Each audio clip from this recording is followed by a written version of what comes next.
शिक्षकी व्यवसाय आणि त्यामुळे होणारे आजार ह्यावर आज आपण बघूया. कसं असतं ना, शिक्षक म्हटलं की त्यांना एकतर सतत बोलावं लागतं, तसंच मुलांना ओरडावं सुद्धा लागतं आणि त्यामुळे त्यांचा घसा कोरडा पडणं, ठसका लागणं असे त्रास त्यांना होत असतात.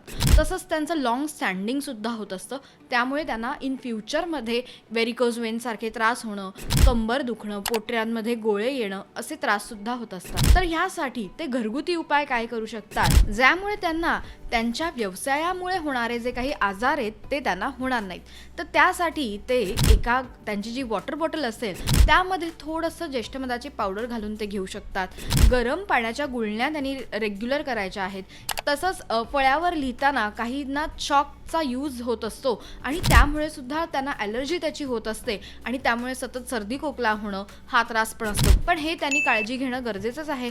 त्यासाठी आपण त्यांना योग्य ती ट्रीटमेंट नक्की सजेस्ट करू.